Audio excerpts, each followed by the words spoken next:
This is it. This is episode 318. 318. No Laugh Track Podcast. Sean Patton is here. 318, Sean. That's a good number, man. Yeah. Because I feel like, how many times have I done this now? 3, 4? It's this might be 4 or 5. This might be 5. 4 or 5. 4. They all just blend together into times of pure happiness. Oh, You know?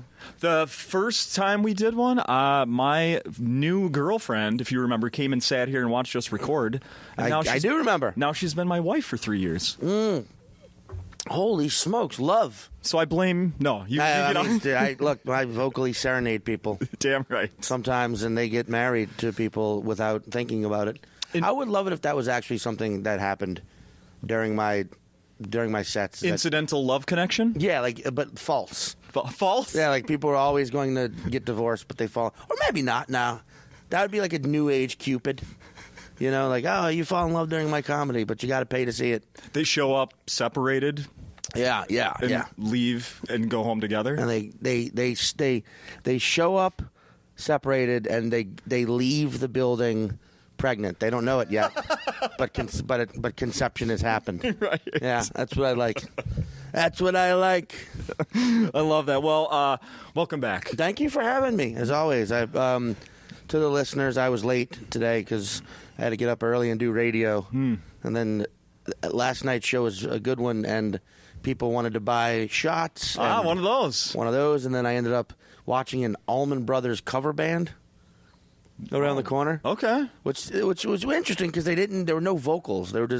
They covered every song. Yeah, jamming. But it was like the perfect, here we are, slamming more whiskey. You realize? Did you have some pot to go along with that? That's Allman Brothers. Yeah, I know. I'm not really a weed guy, even though I love everything about marijuana except being high on it because it leads to just nonstop anxiety for me. It's unfortunate. It's like I think I smoked so much weed as growing up and fucked around. And my life, I was just and I don't think it was because of the pot. I think it was just because of me on the weed. Yeah. And I think my brain developed this defense mechanism, which is just gives me anxiety anytime I get high on it. Sure. It's like, don't. But I love everything about weed. But yeah, it was just kind of, it's also the perfect drunk, music too. Cause it's just for sure. A guy on It's kind of I tell you what, if you did not need a guitar to do guitar solos, I would be the fucking Dickie Betts of mouth guitar solos. You know who that is? I do. Dickie Betts? Uh-huh. Did you know that, by the way, listeners, he's the lead guitarist of the Allman Brothers, the real. Did you know and this might be bullshit, but I don't think it is. I've heard it enough times. He could not read sheet music. Okay. Like, he didn't know the notes he was playing. He could just play. I think that happens. I think that's more common than we know. That's pretty awesome. Rock stars. Yeah. Yeah. I feel like I would want to, I would, if I were a good musician, I would try and forget all musical knowledge and be like, I can just do this, man. I'm faking this whole thing now. So you had a late night last night. Up early to do radio. Squeeze a little nap in. Squeeze too long of a nap in, obviously. And now here I am. And here we are. When we were setting this up to, I was talking last week when I was here after recording with Ian Bagg. It was like, all right, next week Sean Patton's here. Yeah. And Derek suggested maybe we should do it Tuesday because Sean's going to be here starting Monday. Did you come in town Monday? I did. I came in a night early just because I wanted to witness the open mic. Okay. And I was also in Wisconsin, so I wasn't far. Yeah. And I was like, I'm not going to go. I was doing a club there, Comedy on State, and I wasn't going to fly back to New York. Right. And then so I was like, I'm just going to chill a few days in the Midwest. But yeah, I came in early because I just, this is my 9th time doing this club. And everyone always talks about how just fun of a open mic experience it is and how it's packed and everyone's hanging out. And I just wanted to see it. I was like, all right, I'll just come down a night early. And did it live up? Yeah, it was crazy. It was just like every seat. And they were like, oh, this is a kind of a light night for the open mic. I was like, how? Oh, wow. Are people standing in the aisles usually? And it was fun. Nick Swartzen was in town for whatever. Did he stop in here? For Nick Swartzen reasons, yeah. And he stopped in. And, did a set. It was just a fucking good night, man. I've seen on social media he's been in town recently. Yeah.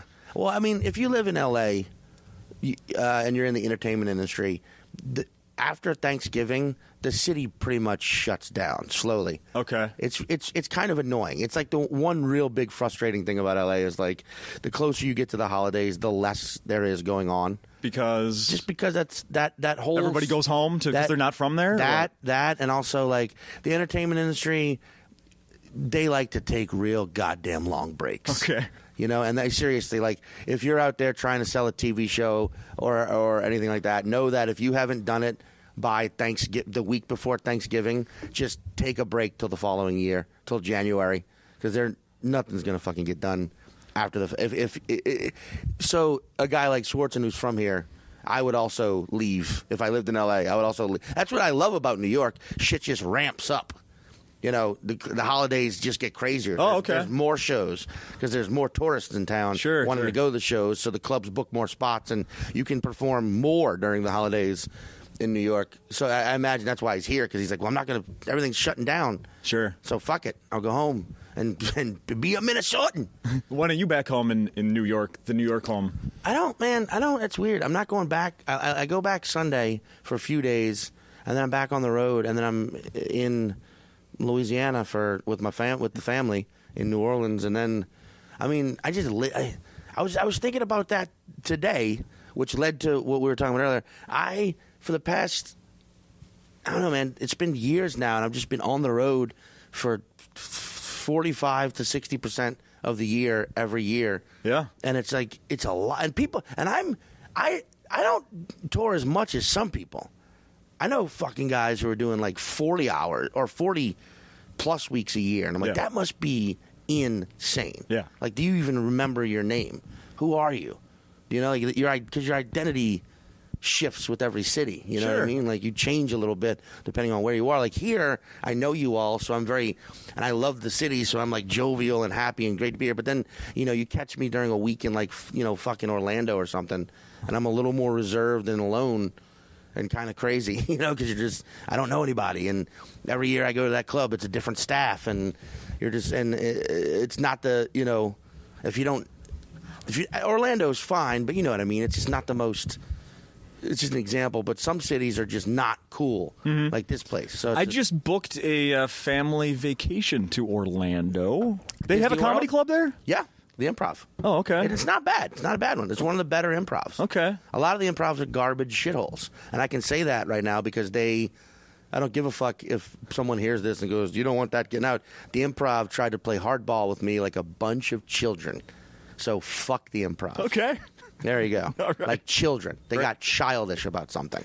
And it was like, that is some bullshit. I don't want to work with you. I want to talk about where you've been performing in the last year, and start off with this isn't one of the more exotic places, but I know you worked in Denver in November. Denver's fantastic. The reason I know that is because I worked a ton in October between my day job, evening, and here and everywhere. I worked a ton, so I wanted to book a vacation. Yeah. Just a weekend getaway. Thought about going to Denver and looked at some things going on. Yeah. The only thing going on was you that weekend. The only thing. Dude, that's a fantastic club.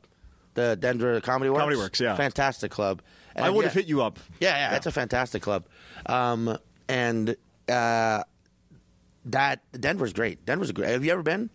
Yeah, we went a year ago to a Broncos game. Oh yeah, time of my life. Denver's an awesome city. Yeah, I mean, unless you are really into breathing oxygen, unless you are like, it never hit me. Really, it didn't affect me. Oh, it hits me every time. Yeah, my wife too. Oh God, but you go. But that's the thing. It's such a fun place that you kind of don't notice it. You're like, it's fine. I'll just be short of breath for the next couple of days. We didn't end up going because I was like, you know what? It's Denver. It's not going to be as warm as the last time we went, and I want to do a lot of walking. Oh yeah, it was fine. Let's dude. pass this. Denver. Yeah, that club's great. That club's awesome, and it was a fun. It's a city.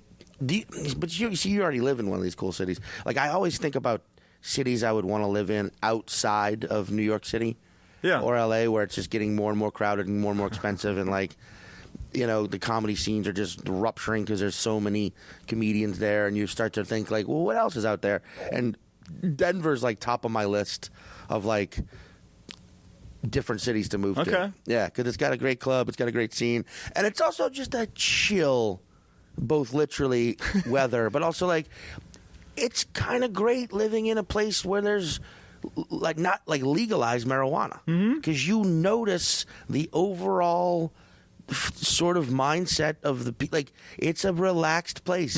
I noticed. You know what I mean? Like yeah. people are chill. That's what I love about marijuana, the effect it has on other people. Yeah. Everyone's a little more laid back and willing to converse about subversive ideas. Right, you know right. what I mean? Like, Yep. you know, even cops. You know, and I know, and that's the thing. Like, it's not.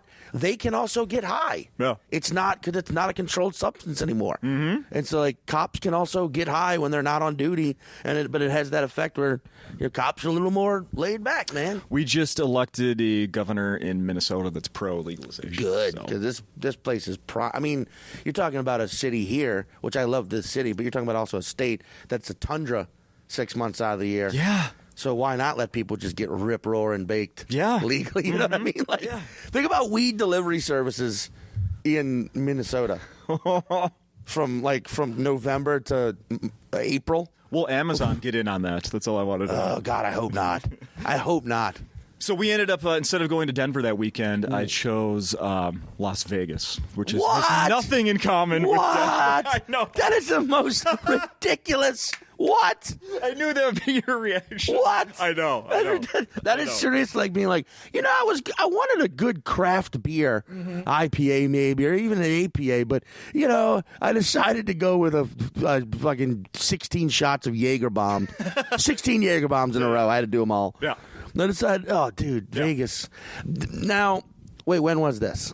Well, the weekend you were in. Okay. First weekend of November. The first week of November. Something like that. Next time you go, if you go back, Vegas is whatever. There is there is a Comedy Cellar in Vegas now. Yeah. At the Rio. Yes. Did you go? Did not go. Okay, because I'm there in January. Oh, no kidding. Yeah. Okay. I've been before. It's actually a really good time. Okay, no, I'm looking forward to hitting that place up. We did. I've said this on the podcast already in the last month, but George Wallace is the nightly show at the hotel I was staying at. So we saw George Wallace. Yeah. Legendary George Wallace. So we did see comedy. Okay, I mean, that guy's great. Yeah. Damn. Oh, so he's like that's such a strange thing about Vegas where they still do that. Like, you want to be the comic in residence for 4 months? Uh-huh. Yeah, he's the guy. That's so crazy, man. They're calling him the new Mr. Vegas. George Wallace? Yes. That's actually a good sign. That it's like an actually funny comedian that isn't like famous for other nonsense. Yeah, true. You know what I mean? Like, what is he even? It seems like your average middle America person wouldn't even know who George Wallace really is. Yeah, my wife didn't know who he was. He's like, I can't even think of like what I know him from other than stand-up. Right. Yeah. Isn't that great? That is great. Yeah. Now he's the guy. All right, way to go, Vegas. I take that back. You're only about 12 Jaeger bombs now. I'm going to decrease the level of Jaeger bomb-ism. But no, Vegas is fun. But yeah, Denver's great, man. I wish you were there. Yeah. But no, what I was saying, okay, while you were setting up, I realized, because I'm holding this microphone in my face, and I was just thinking my life, almost every night, pretty much every night of my life, I have a microphone in my face, right, which is great. I told her, and I remember when I was 16 years old, I was in a hip-hop group. I swear to God, in Slidell, Louisiana, right? And to my credit, it wasn't just 4 white dudes. Oh, I was the only white guy. That's what I was picturing. 4 white guys. My white guy. I was the white guy. Then my buddy who's Filipino. Then my buddy who's Persian. Then we had a black guy. So we were like by today's standards, we were straight up woke as fuck. Yeah. Just wow. the PC hip hop group, right? But we didn't have turntables, and we didn't have a microphone. We just like battle rapped each other and freestyled while high in the garage, or in my friend's garage, or in his car, or on my other friend's roof, or just out and about. So one day I get home, my mom's purse is on the kitchen table, and she's just got like a wad of cash sitting there, and I remember thinking like, I'll pay her back one day. Oh. But we need to do this. So I stole $40, went to a Radio Shack, got my buddy to drive us. We drove to a Radio Shack. I bought us a microphone so that we could be a real hip hop group with one microphone. But in my head, it was just so we could practice. Yeah. So we could practice, like, rapping into a mic. But then, like, we had the microphone, but we didn't have an amp. It was just, I didn't think that far ahead. Oops. Of anything to plug it into. Yeah. So then we just had this microphone with no amplification. No amplification. All right. No. And then I got busted for stealing the $40 from my mom, right? Because I was on the phone talking about it. Oh. And she picked up the phone to tell me to get off the phone and go to sleep, and she heard me. Didn't know the $40 was gone. She didn't even realize it. Yeah, I mean, this was like 2 weeks later because I was just rambling about it. So, of course, I got grounded for that, and then she made me do what was, in her opinion, 40 hours worth of yard work. Oh. Which, $40 worth of yard work, which I did, but I just had the microphone. It's a cheap old microphone, and she never took it away from me, and it was just in my bedroom years later, when I started doing stand-up. I'd moved back home because I dropped out of school, and I was trying to figure my life out. I was going through shit in my bedroom, and I found that microphone that we never used because the hip-hop group dissolved. Unfortunately, it dissolved before we ever had a live performance or recorded anything or actually even had a name. We didn't even have a name. I was going to ask. No name. All right. But that early year of doing stand-up, I would practice bits with that microphone. Right? So I ended up using it as an actual. I ended up actually using it as a Here's the thing about that microphone. It could have been an ice cream scoop. Yeah, it could have been. Really? It could have been, but it was a real mic. Yeah. That's why I'm a real comedian. Because I'm practicing to a real microphone. Yeah. The thing about that microphone is I think it's still at my parents' house somewhere. I don't know. But that mic has never actually been used. See what I'm saying? It's never actually been plugged into anything. But it has done more for me than any other microphone. Because it was how I honed the skills, the craft, or just convinced myself that I could go hone the craft. So it hasn't done more. It was like it introduced me to this, or it helped me get into this world.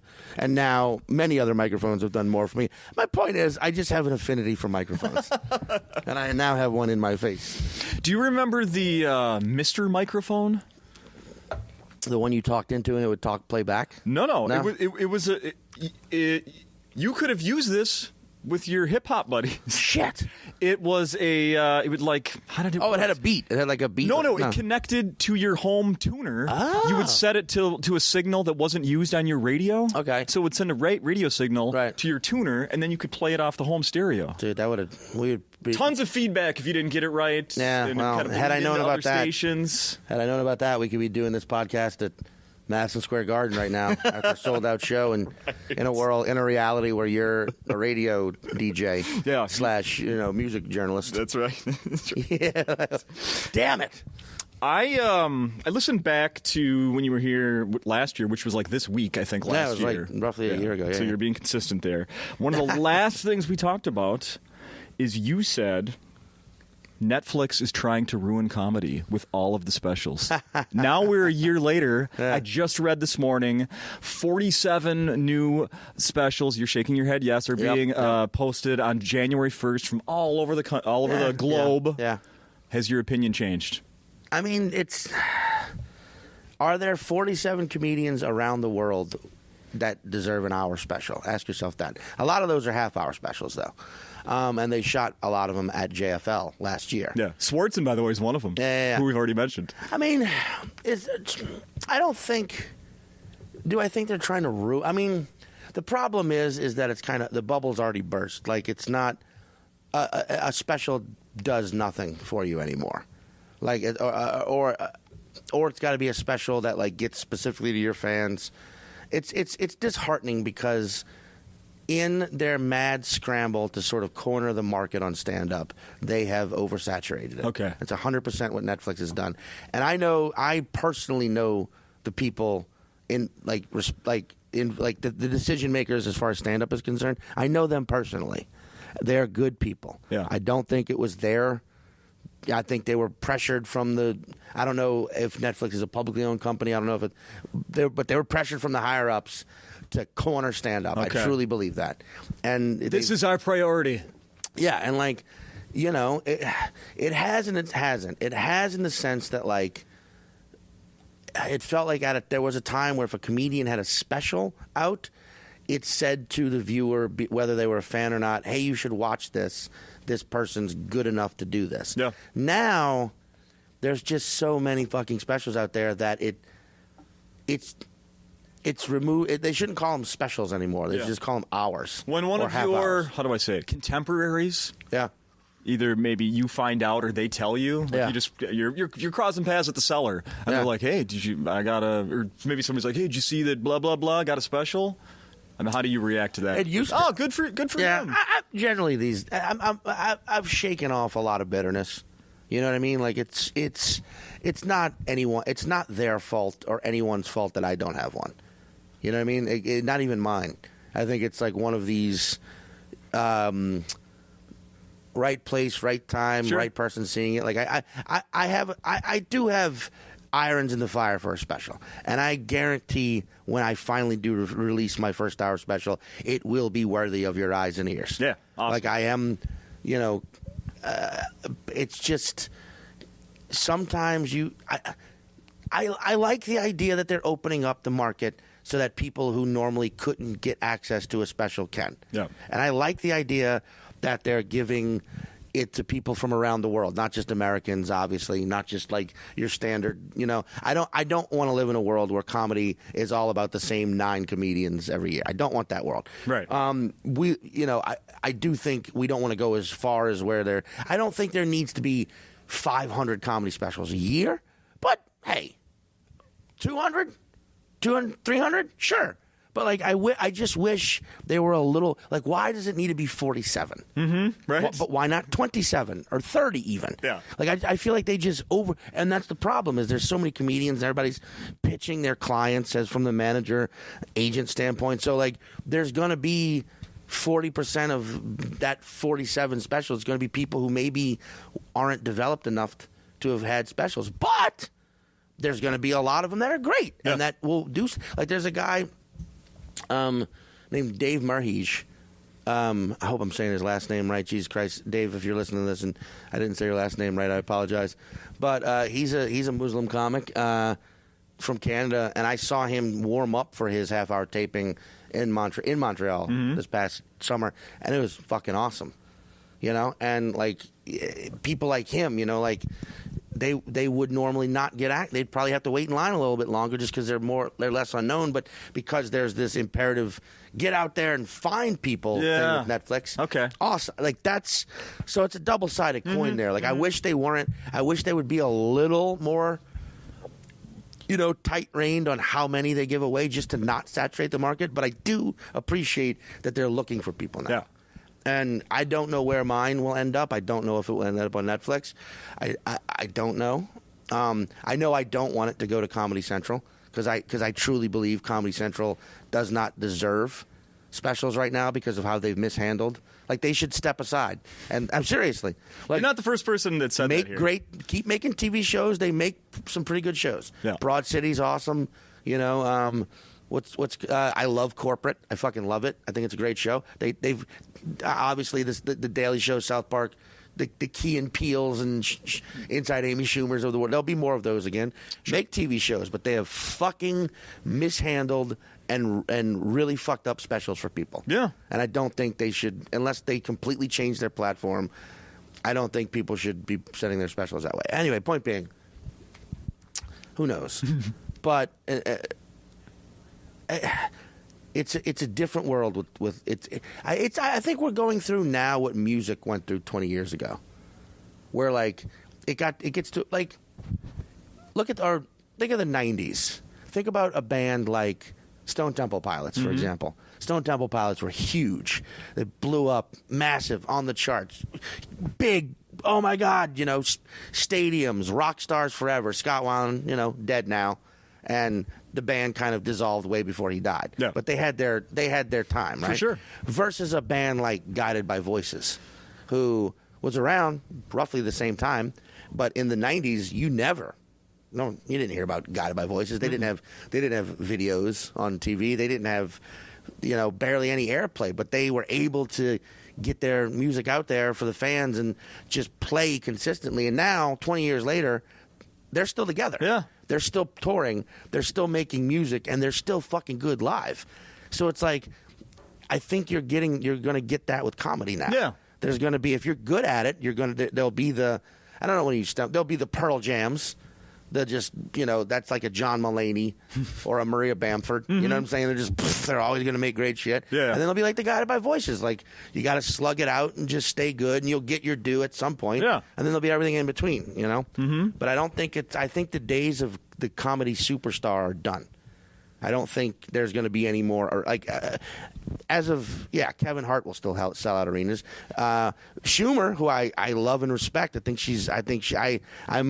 don't have anything negative to say about Amy. I know some people have shit on her. I don't agree with a lot of the shit she gets hell for. But she's not selling out arenas anymore, though.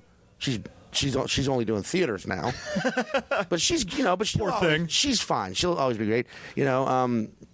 But even like Aziz, he's not doing theaters, or he's not doing stadium. I think he did one MSG. Even like Bill Burr, I mean, he just did MSG, and he's fantastic. But I think that the days of the monster arena selling comedian are done. Mm-hmm. It's going to be like venues, and it's just going to keep. But that's not necessarily a bad thing. Yeah, I was going to say I'm okay with that. Yeah, it just kind of as a consumer, I'm okay with that. Yeah, it just means there's more of it, and every artist has got to be more honest about who they are, because you got to be. I think there was a time where you just kind of everything was broad strokes, and now it's got to be detailed because you need to speak specifically to your audience now. It's not before where it was, or I don't know, because I think I came in at the tail end of it, but I feel like 20 years ago I wasn't doing comedy yet, but if you were funny, you just got put in this this is a funny comedian, and you got specials, and you got TV shows, and you got movies, sitcoms, and it was well, that's funny comedy. Now it's sort of I'm a funny comedian, and here I'll prove it, and you've got to really be who you are, so your audience can be like, okay, I agree with that person, because if I didn't, there's 40 more options. Yeah. So I guess there is with oversaturation does come positives, but let's talk about the other places places you've gone in the last year to perform. Oh yeah, man. We talked a little bit before with Lewis out in the by the bar. This year I've been to 3 continents and outside off of this one to perform. Wow. I went to Australia in March to do the Melbourne Comedy Festival, and then did some shows in Sydney and Brisbane. Awesome. Awesome. I went to Melbourne or Australia. Yeah, Melbourne. It's in Australia. I went there in 2011 for the same festival. Liked it. Thought it was a good time, but wasn't really blown away. I just was like, whatever. Australia was fine. This time was completely fucking mind blown. Just shows were so much better. All the comedians down there are great. There was a time where I would say American comedians were the best comedians in the world. I wouldn't necessarily say that now. I would say that Australia and the UK are have stepped it up as far as what I've seen anyway. Wow. Yeah, there's. I still think Americans are great. There's some great Americans, but there's also a lot of fucking. There's so many American comedians. You're gonna get the whole spectrum, But Australia was awesome. Then we were talking outside the bar. I went to in October. I was in Hong Kong. Then which is interesting because they don't like being called China in Hong Kong, but they are going to be China again in 30 years. Oh, is that how it's? They signed a treaty, I think, in 1998, where they had 50 years of autonomy. So they've got, it's 20 years later. So 30 more years, and then they officially. But China's starting to clamp down on Hong Kong, because Hong Kong, then you go to mainland China, and I went to Chengdu, Hangzhou, Shanghai, Beijing. And mainland China's fucking weird, man. It's next time. You'd never been? I'd never been. And next time you talk to some 25-year-old substance fanatic who likes to go down wormholes and talk about shadow government and all this shit, and talks about how we don't actually have freedom of speech. Interrupt them and say, go spend 1 week in China, where you actually do not have freedom of speech. They do not. It's they don't. Racism doesn't exist in China. Like, or I mean, obviously it exists because they're all racist, but they don't. It's something you're not going to get called out for. You can say whatever you want in China, unless it has to do with the Chinese government.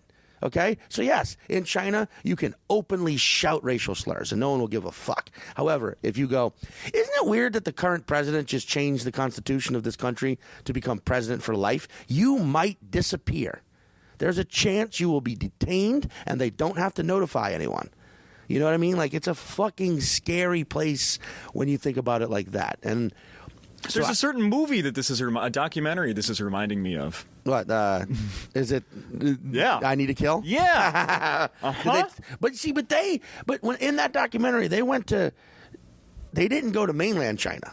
They stayed in Hong Kong, Macau, which is also like or just now becoming a Chinese province again. It was owned by the Portuguese forever. Oh, okay. And then Singapore, which is its own independent. But Singapore is crazy because you fly in and in giant red lettering on your customs form it says drug trafficking is punishable by death, because it is. You know, it's crazy. Makes you think like, fuck, what did I pack in my suitcase? I know. What counts as drugs? I was going to say, what about my anti-anxiety? I don't know what you take. Is that a barbiturate that I'm going to... Can I take them all before you hang me? So I'm totally chill with it? It's fucking crazy, man. But yeah, mainland China, it was a weird place, man. It was Shanghai was a beautiful city. Beijing was that was when I finally felt the pollution. We were like, oh, this is what the pollution's all about. Yeah. And there were some wonderful people, but it's just fucking weird, man. You're hanging, and like I met. So did you get the warnings before? You know, okay, these are the things. You cannot openly talk about Tibet, Tiananmen Square, or Taiwan. Those are three. I mean, you can, but like definitely not on stage. They're like, just do not bring up either of those things. And like, you know, the government there, you know, they do some fucked up. They're doing some crazy shit, but they're also learning English at a fast pace, and like I met so many expats who were all over there to teach English. Okay. Which I'm like, is that a fucking career? What's your qualification? Because you do it. It's like teaching pant wearing. Like, I teach people how to put on pants because I've been doing it my whole life. It's the same. It's like, okay, that's ridiculous. Right. But also, I met like Russians who were teaching English. Oh, weird. You know, it's like, I teach English. Yes. You're a comedian? I teach humor in English. You know, look at me. I'm Mickey Mouse. You know, I wear white gloves because I have dirty mouse hand. You know, and you're like, okay. Wait, are there young Chinese kids speaking English with a Russian accent? Probably, yeah. And it's like, yeah, dude, they're fucking. They don't. It's a lot of the comedians I met were all pretty awesome. You meet some expats though, where you just want to. They're telling you why they love China, and you want to just interrupt them and go, just admit it, you have yellow fever. Just fucking admit it, because it's why they're there. Yeah, they can't stop. They're there because they exclusively are only attracted to Asian women. Yeah, and yellow fever is a phrase they coined, not me. Okay, but like they. Just Bill, he's got an Asian fetish, dude. Exactly, and they get paid more money, and they live in China, and you get a Chinese visa. I have one now, where every 59 days, it's 10 years, and every 59 days you have to leave the country for just an hour. Oh, so like every 59 days they'll go to Hong Kong or go somewhere else in the region for a day, and then come back, and that's it. Huh? That's it. It's very easy to get a Chinese visa, and then live in China for 10 years, making money and having sex with Asian women, and then justifying it with like, oh, life here is so much better. You don't have to deal with any of that PC culture. It's like, yeah, but also I could say something that a Chinese national could hear me say and decide is me trying to rally up the fucking troops to create dissent and call a hotline. And next thing I know, worst case that could happen to me is, as an American, they probably just put you on a plane and you're out of there. Or who knows? There's a dude named Wendell Brown, by the way. Look into this case. It's really fucked up. He's a football player from Detroit who a couple years ago got into a bar fight in China and is still in jail. It's been 2 years. Holy shit. Wendell Brown. It is a fucked up situation. That dude should not still be in fucking jail in China 2 years later. And look it up. Wendell Brown, everyone. Free him. Hashtag free Wendell Brown. Mm-hmm. You said the club got shut down while you were there? Yeah, well, that's the thing. I was telling you this outside. Like, the idea of improvisation is not allowed as a performer. in China because they want everything to come in a script that they can vet and read and make sure you're not talking shit on the Chinese government. So the president was in Shanghai for a convention or a summit, so they just cracked down on everything. And one of those things was the comedy club where improvisation is possible. They shut that down. You were booked, ready to go. I was booked, ready to go, and they shut the club down. And then they shut down a bunch of gay bars because, the improvisation that happens at a gay bar, it's clearly, no one plans to be gay. People just go and just start a riff, and next thing you know, it's like, whatever, buttholes and penises, let's get it. Yes, and buttholes. But it's weird. Like, they shut down a comedy club, they cracked down on a lot of the comedy, and then they shut down a bunch of gay bars. Weird. It's really fucking weird, man. Yeah. And I like that. I didn't like that. It was like Shanghai was a beautiful city, but I spent 3 days there, and I was being paid to be there. But I basically spent 3 days there just being like, I can't really enjoy this because it's fucking bizarre being in a country where that can happen, where the government can just decide because the president's around, they can shut some shit down. Whereas here, like, fuck Trump. You like when Trump's in town, businesses could change the name of their business legally to the Fuck Trump Bakery for a day, and they won't do a goddamn thing. Like, for everything you criticize America about, and there's tons to criticize about, spending a week in mainland China made me appreciate at least the fact that you can openly express your opinion about the government, and the worst you're actually going to have to deal with is some online bullshit. Yeah. And maybe extreme cases, police intervention, but they're not going to just disappear you. Yeah. Or shut your business down. It was fucking weird, man.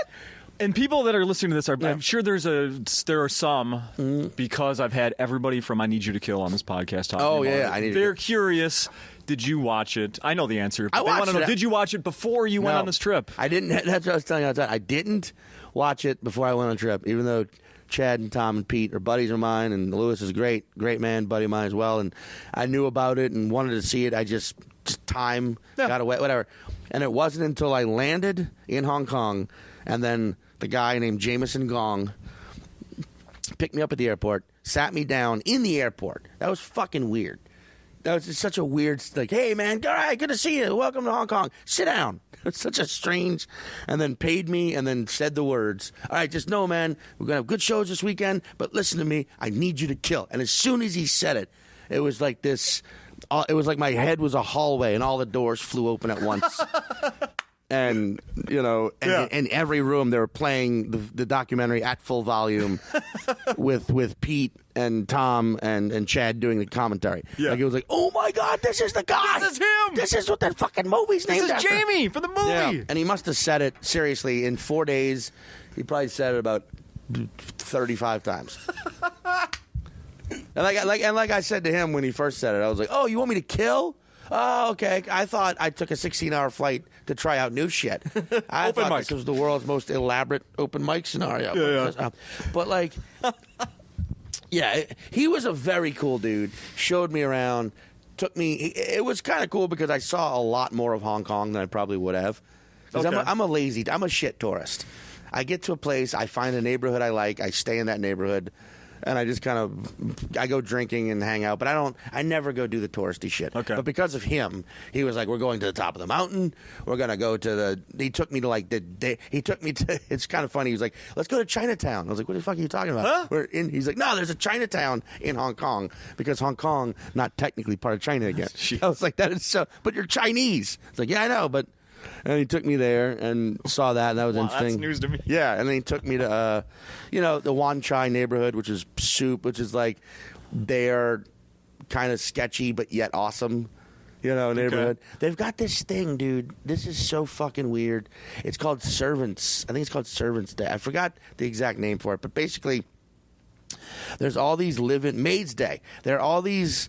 Hong Kong, there's a lot of money floating around. So there are all these maids that live in Hong Kong who are from, like, the Philippines or Indonesia who come to Hong Kong to make money being a maid, live-in maids. They live in with these families. Yeah. Okay. And they send this money. They make a shit ton of money they send it back to the Philippines. So, but on Sundays, for, like, 5 hours, there's Maids Day where all the bars, these maids go out because it's like their time off. Oh. And they go to these bars, and there's all these drink specials on the ship, and it's all these creepo fucking expats just hanging around fucking gooeying up on these, yeah. right? Knowing the schedule when they're showing up. But there's also all these like fucking hammered 26-year-old Filipino or Indonesian girls just everywhere, and they're getting drinks bought for them, and they're just partying. But then they got to go back to where they live that night to prepare dinner. Oh, no. I know. No. So it's just really, I went with a couple of the guys, and it was like, you're hearing about it, you're like, that's kind of funny, but then you see it, and you're like, this is fucking creepy. This is fucking weird. They couldn't do them a favor and have it to end the day? Or just give them the whole goddamn day Or the whole off. day? Give them a whole day. Yeah. And they don't have to just get housed for 5 hours. Yeah. And then, fucking probably bone some billionaire in the bathroom under the promise of when the family fires me, you'll hire me, right? Yeah. Like, sure. Well, you'll be my wife. I won't just hire you. I'll marry you. Or marry you. Yeah, it's just, it's so creepy weird. But it was, but anyway, yeah, because of that, but Jamie showed me a lot more of Hong Kong. Here's the craziest thing. All of the scaffolding in Hong Kong, and I've got pictures of this on my Instagram, bamboo. Whoa. Bamboo. I'm talking not skyscrapers, but like 20-floored buildings. Bamboo scaffolding. Holy shit. And it works.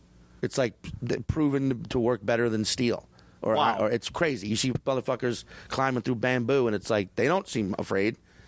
Yeah, Sounds dude. terrifying. Bamboo, Did you, I know those guys, when they were over there for that tour, they all came home with really cheap custom-made suits.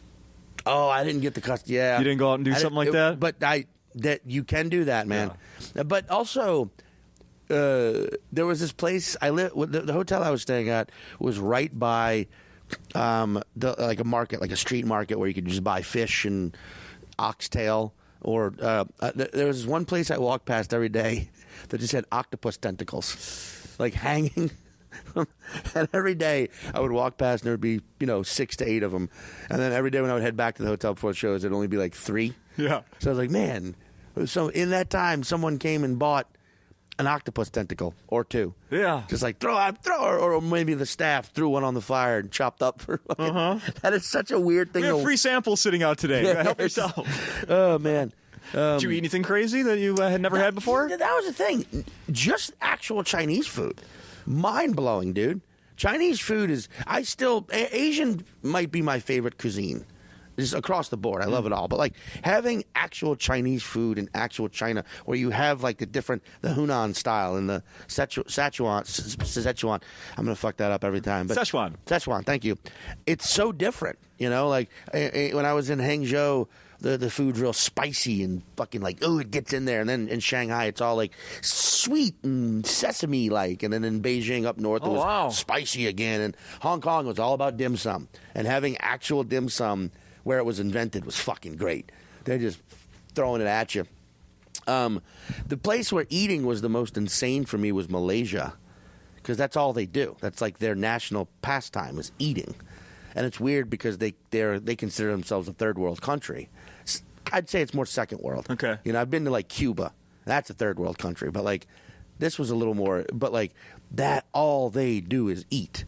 Which fucks with your head because you're like, us lazy Americans, we're all fat. But then you go to what's openly considered a third world country, and they're just pounding food constantly. So you're like, wait, maybe we're all just fat.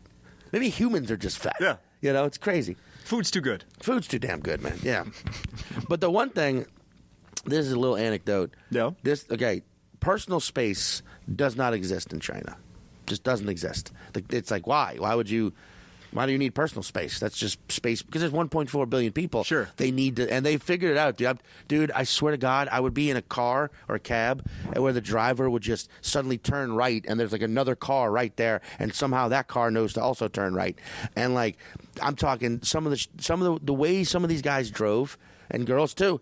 You were like, how are people not laying on the horns right now? But then you look around and you see they're driving the same way. They're all doing it. It's like as a society they're hive-minded when it comes to transportation. Same thing on the street. They're just like dodging each other and like walking. What you I remember watching this group of women talking, right? And this other girl was just beelining towards them on her phone, and I was like, oh, she's gonna walk right in this group, and it would like they were all communicating telepathically. The group just opened up and she walked through. And it was just like, but they've gotten so good at, like, I guess, and they all ride scooters that are electric, so you cannot hear them. Oh. So you're just standing there, and then one will just whip past you. And, like, but they are zipping past each other. I saw a fucking dude with an actual refrigerator, fucking refrigerator strapped to his back on a scooter. I was like, I was pissed off that I didn't snap a pic, but that's the other thing. You don't want to do that. You don't want to be snapping pics of people, because to them, there's like, asshole. Yeah. Stop it. Even though they come here with fucking selfie sticks.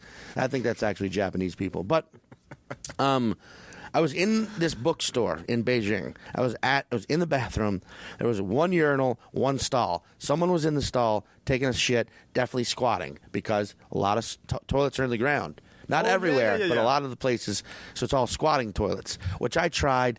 And I need more proof that that's a better way to poop. Okay, I'm actually really glad you brought this up. Yeah. I was going to ask you about that. I watched the Sklar Brothers documentary, Poop Talk, about 5-6 months ago. Yeah. Yeah, I'm fascinated by the different ways, like how it sounds like a lot of people think that in the United States we're so antiquated with the freaking sitting on a toilet that we should be doing it with the water or the hole in the ground or who knows what. So go on. Yeah, that's also a weird thing when you squat and take a shit into the ground, and then you try and use the bum gun, they call it in Malaysia. But okay. You know, it's just a hose that you just hose your. You make a mess. It's not as. This is what I want to know. It's not as clean and quick and efficient as toilet paper at all, unless you've been doing it all your life, I guess.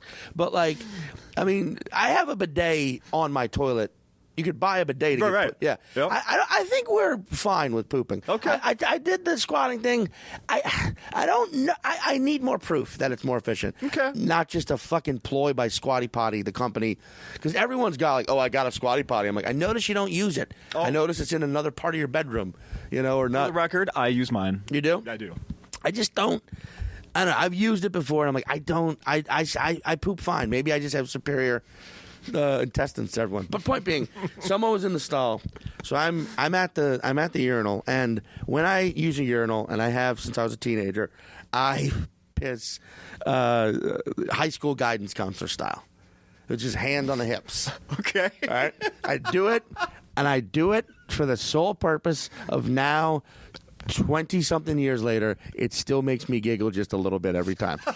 Every time I saddle up to a urinal, unzip, whip it out, begin the flow, and then the hands go on the hips, I have just a little moment of just a little moment of joy that I share with myself only. So I'm there peeing that style, and then this old, had to be in his 70s, old Chinese man comes in the bathroom, obviously notices someone's in the stall, and then just stands right there, staring directly at my penis, right?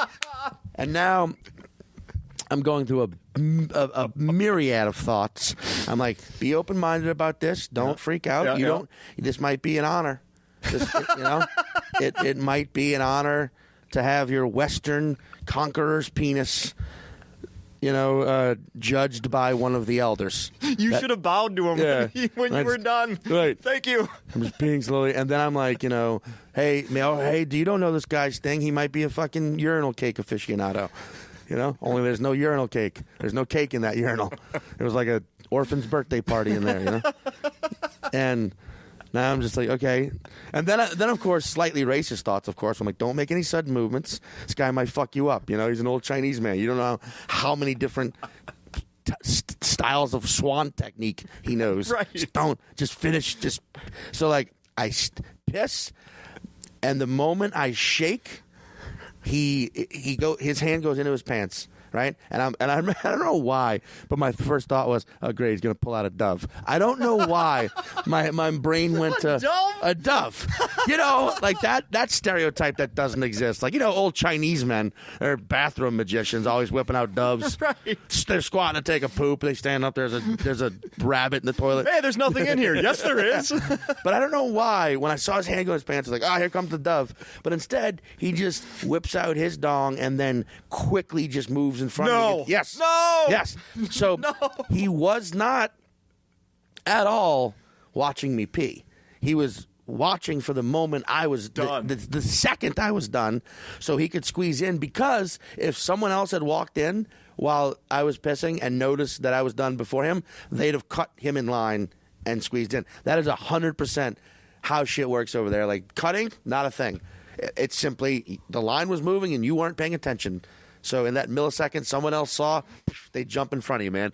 It is, at first, it's annoying, even frustrating, and in a situation like this, confusing, to say the least. However, by the end of my trip, I started to respect it. Where it was like, nah, man, fucking survival of the fittest. Yeah. You get to that goddamn... Get in and get out. Get in there. You get in line. You get your coffee before everyone else. You take a piss before everyone else. You fucking get on that airplane. Get on that fucking bus.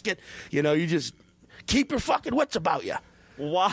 Which we don't do as Americans. We're so like, oh, excuse me. And it's like, how much time do we waste apologizing? Right. No, if that would have been here, that guy would have... I could have told security. Sure, but let's say it's not that, and he's not.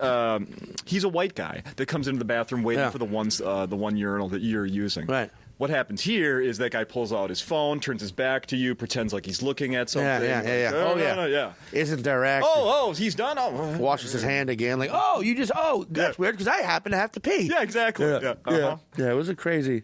I saw you posted a picture. It was two toilets next to each other. Yeah, dude, that... And I just looked back. I saw that. I was going through your Instagram, and I saw that I actually had commented on that one. Yeah? Yeah. I'm proud of my comment. Yeah. It was, you said something about the family... The family pooping together. Yeah. And my comment was, son, hold my hand. Not that one. Oh, yeah. I mean, that was in the airport in Hong Kong. And two no-door toilets. In one stall. Yeah, one stall. And like a little one for the baby, clearly. And it makes... Oh, there was a stall around those two? Yeah. Together? That was in a stall. That was in one stall. Even better. Yeah. That was in one stall. And like that's 100% what it's for. Like, hey, son, you have to poop. I have to poop. Me too. It must happen a lot. Father-son unison poops for them to have a stall created specifically for that. Crazy. Or just people who like pooping together, maybe. Or just people who enjoy, hey, man, a gay couple who's like, let's poop together. I don't know what. I don't know. Brothers who are like, buddy, I could poop faster than you. Bullshit. I know a place we can go see it. Best friends. I've beat you in everything. Yeah. I came up with one. Not this. Not this. You will not. I will finally be the big brother for once. And, it's crazy, dude. Oh, it's so great. Where are we with time? We should probably wrap this up here. Sure, yeah. Okay, What is there anything else we should be mentioning? I'm going to quickly look over my notes here so I don't get mad at myself for not bringing anything up. Look it up. Look. Let's see. I need to kill. So you don't have any plans for recording? I mean, hopefully, the next time I see you, and if we can stay consistent, it is a year. Within a year that were I a betting man, bringing up your Vegas trip earlier, I would put money on me recording a special and it being released before the next time I see you. Awesome. Yeah. Well, and then I see you like next week. It's well, like, fuck. Yeah. Actually, you're going to see me again tomorrow night because I'm going to come on to the Late Show. Oh shit. Okay. Well, I'm not going to shoot. You're not doing anything tonight? You never know. I might just film tonight and fucking release it on YouTube tomorrow. Boom! I was right. just to make those odds, baby. There you go. Yeah. But yeah, that, and I mean, just Instagram. Check my website. I'm touring constantly. So. Come see a show. Hey, okay, I got one. Come see a show. Yes, like I said, I'm going to because I'm a fan. My wife's a fan. Thank you, Justin. We might even be bringing another couple with us. Please do. Yeah, and the Late Show, so maybe we hang a little bit. Yeah, I'm down. 100%. Yeah. I don't have my kids this weekend, Sean. Oh, buddy. Yeah. This is a first. Yeah. Let's do it. Yeah. One other thing, I want to bring this up. So I was looking at some stuff to see if you had anything new posted on YouTube. I think there was something maybe from Australia that you did or something. Yeah, I did like a late, the equivalent of a late night spot. Sure, very funny stuff. Yeah, it was good. Thanks. What I want to bring up is one that popped up from. It was recorded here at Acme back in I think it was posted 2011. It was probably 2010. Like the first time I did the club. Do you remember what you? I mean, I think I remember. God, I remember how I looked. I remember I had a shaven, bald face, long hair, and I was wearing like a warm up jacket, like a yeah, you were. Yeah. And what was that? You had some Tiger Woods material.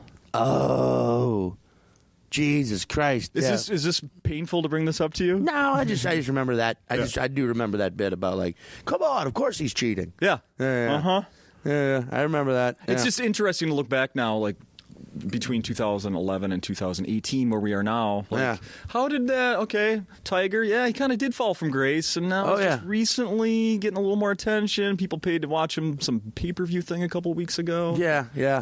And then. The other thing that I watched, a little clip that you watched from 2011, was you were talking about Lady Gaga.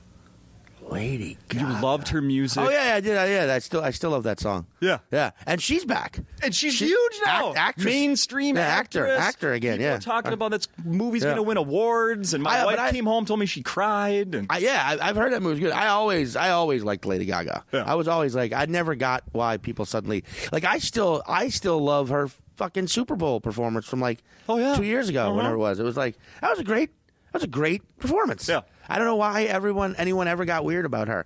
Yeah, she's gonna show up wearing a goddamn dress made out of fucking meat. What do you say? I don't like when you're an entertainer, especially on that level. Why try to be fuck the status quo? You know, get out there. You're a goddamn you know what I mean? Like set examples for the youngsters looking up to you. Like open your mind up. You know, go big. Let your imagination run free. Don't fit into a box. And if you do, make sure it's just because you're wearing a box as your gown to an Oscars party or whatever. Wear an actual box. You know. Final question I have for you. So we were talking about earlier we were talking about comedy and popularity and whatnot. Sure. When we were younger, one of the biggest comedy specials around was Eddie Murphy had a couple huge ones. Raw. Yeah. Delirious was first. Right? Yeah, Delirious first. Yeah, watch the first 10 minutes of Delirious now. It's like, whoa. Yeah. Whoa. Uh-huh. Oh, you got away with that, huh? In 1986. I have it on I have it on cassette and on CD. I was a huge fan of that stuff. Yeah. Oh man, it doesn't stand up. It didn't age well. I just read a little news about Eddie Murphy. What happened? Eddie Murphy. Did I miss something? Do you know how many children he has now? I'm gonna guess 8.